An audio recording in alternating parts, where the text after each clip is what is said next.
the importance of research and what research is all about. Because research is really concerned with the creation of new knowledge. And knowledge is not something that is already there, but has to be created. And the creation of this knowledge follows a systematic manner, because if it is not systematic, then you will not get the kinds of things that are associated with research. So, for example, unless knowledge is original, it is really of no use. And new knowledge can also include new perspectives on an old understanding. All knowledge that does not meet these criteria cannot be considered as knowledge at all. And knowledge is tentative. It's not definitive, in the sense that knowledge can remain permanent. It is tentative in the sense that if we get new insights, new understandings, then we move this understanding to another level. And there have been two competing models of knowledge. Those that are associated with people like Karl Popper and Thomas Kuhn. And as far as Karl Popper is concerned, it is concerned with what he called falsification. So if you show that a particular theory fails to give you the kinds of results that you expected, then we say that that theory has been falsified. And Thomas Kuhn says that what we consider new knowledge is always met with resistance. So it's not easy for people to accept new approaches or new perspectives on issues. So this is what he called resistance. And because of this resistance, those who subscribe, to the new perspective form a completely different group. And they are the ones who are considered as shifting paradigms. So people no longer, only those hardcore believers would work the old model, and the newer, fewer researchers would be working within the paradigm of the new one, that he called, and he called this process a paradigm shift. And then, of course, it takes a while before the new paradigm is accepted. But once it is, then it brings in new insights.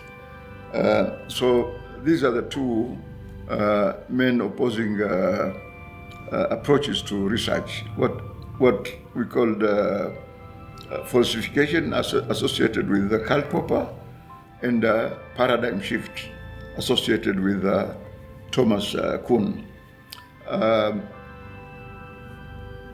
Thomas Kuhn elaborated his views in a famous text called The Structure of Scientific Revolutions, in which he shows how resistance, to new ways of looking at things leads to new perspectives. And then there's also research that is qualitative or quantitative. And then there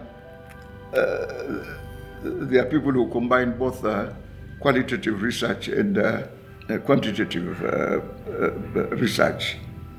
So the underlying idea here is that knowledge is not something that is there. It has to be created. And the creation of this knowledge is systematic. It's not something that just happens, haphazardly, but it is systematic. And then, of course, there are groups that subscribe to one point of view and other groups that subscribe to the other point of view. And they are all equally right, because the point is, we want new ideas, and this is what we get, by following these systematic approaches. Thomas Kuhn has been more successful, because he articulated his views in that famous book that almost everybody must read or has read, the Structure of Scientific Revolutions. As for Karl Popper, he talks of the falsification of theories. When a theory no longer is able to help us see new perspectives, then this is considered as part of falsification. So falsification, although sounds a bit negative, but in fact is just another important perspective, another important perspective in research.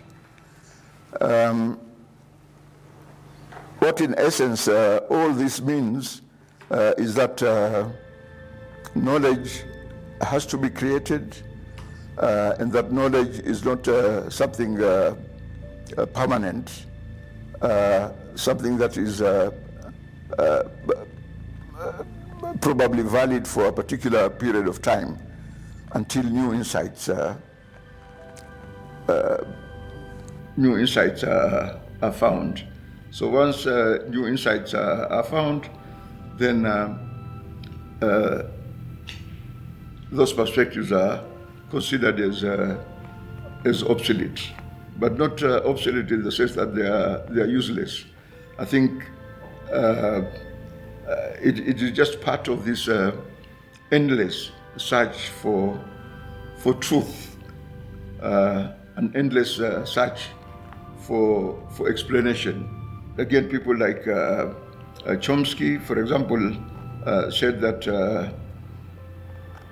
a powerful theory is not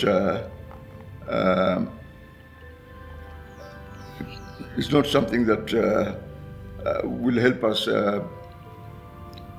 achieve much. All the theories must have a certain amount of weakness in order to accept different perspectives.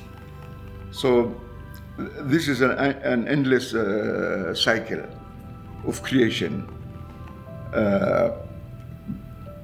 endless cycle of creation, of falsification, and also validation. So when we go about looking for for new ideas or new perspectives. We are always encountering resistance, encountering new views, and by accepting certain perspectives, then that puts us in a particular paradigm.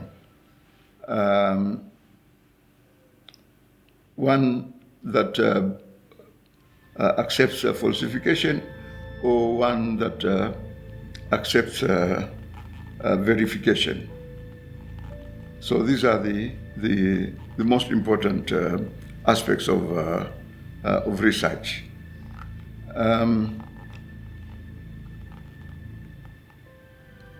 Unless one really has something original to say, then whatever is said that just merely confirms old ideas, that is not really considered as enlightening in terms of